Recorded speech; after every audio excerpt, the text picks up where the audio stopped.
That day we had to go to Helmsdale and Golspie, only somehow Berriedale suddenly got on the list. And the trip was fabulous. No, it's not snow, it was frost. And cold. And a fairy tale.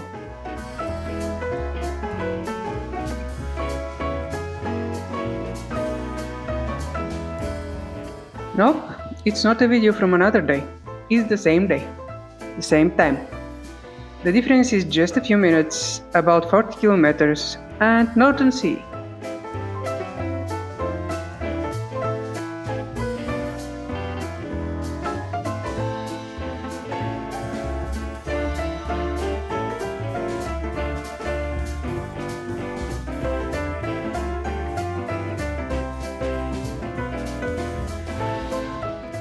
Here it is, River Bothy.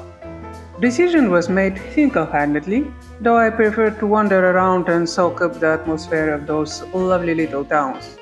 This place was worth it though, so I have no regret. The famous Outlander. It's usually in reverse order and the book comes before the movie, but nothing is usual once the Scots get involved. Apart from that, the memories of my first visit to River Bothy are funny.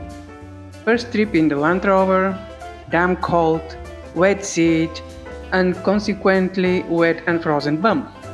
So while the others were enjoying breakfast and coffee, I was glued to the fireplace trying to dry my wet backside before we continued to Thurso. But that's another story. So these were dryers, and we can open them up. So this used to be a laundry, so they hung up their sheets and things, and there was heat that came out from underneath. Okay. And then we've got the sinks underneath here with the taps, and then the boilers in the corner there. Wow. Yeah, it's nice. You? No problem. Arriving in Helmsdale, I was instructed to go to the museum. I'm not much into museums, but historical ones are an exception of the rule, so I was happy to hit there.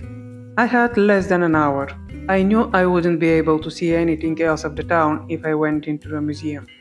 I won't be able even to see properly the museum itself either. But then again, I'd hardly have another chance. I'm a slow reader of English, so I didn't even try. I just browsed, took photos, and some pictures of the text so I could read later what I saw.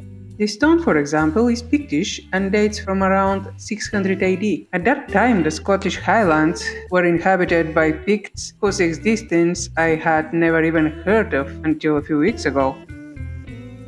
This one is from Helmsdale Castle, and one of the inscriptions reads, "If you wish to be wise, I enjoin you to observe 6 things: what you say, and about whom, where, to whom, how, and when."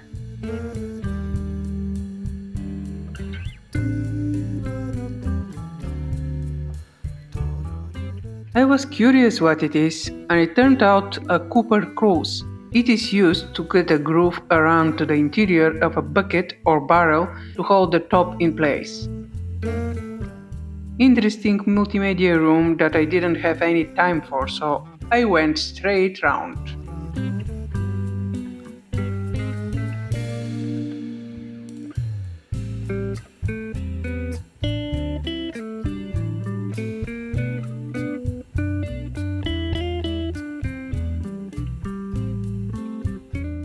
That needs no explanation, I suppose.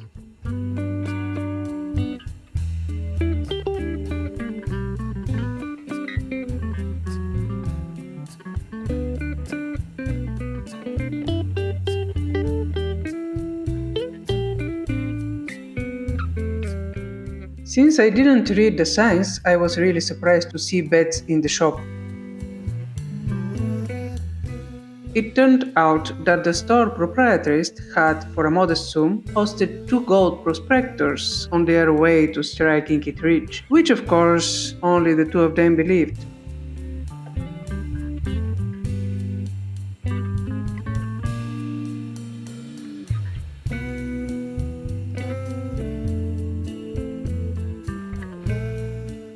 I'm not entirely sure what it is, but it looks a lot like a wall of notices for me. I failed to tell you that the museum was actually closed, but I was lucky as always and they let me in to see it on my own and for free. So, being unsupervised, I took the liberty of a peep here and there, and lightly and gently touch, of course.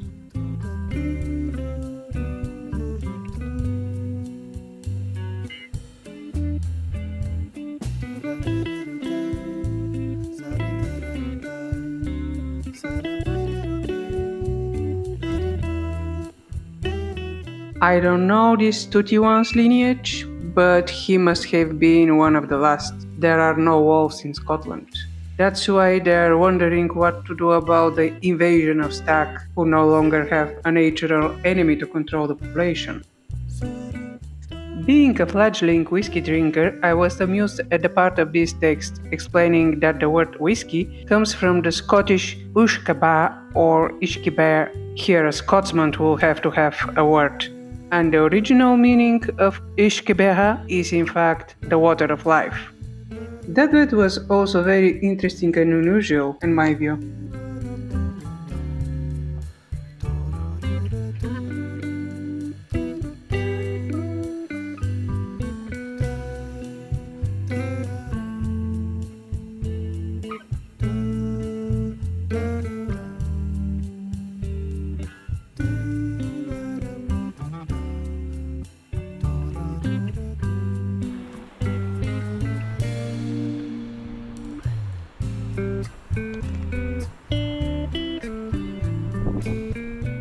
Back outside and with a quick stride to the meeting place, not liking being late at all.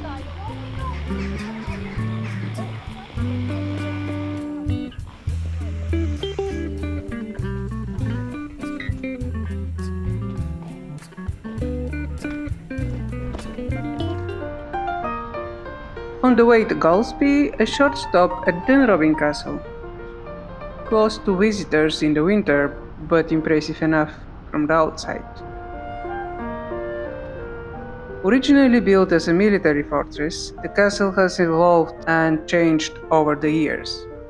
It was home to the Earls and Duke of Sutherland and Clan Sutherland. Then, during the First World War, it was used as a naval hospital. After the war, 1965 to 1972, it was a boys' boarding school.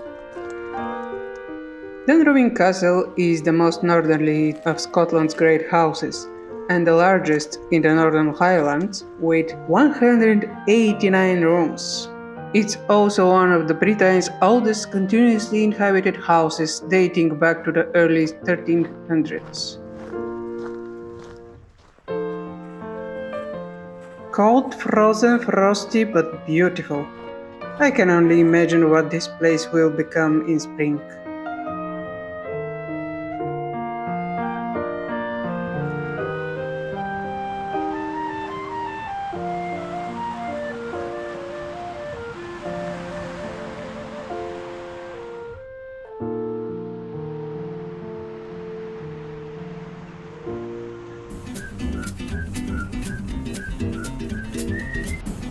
So the sun is setting and it's time to head back.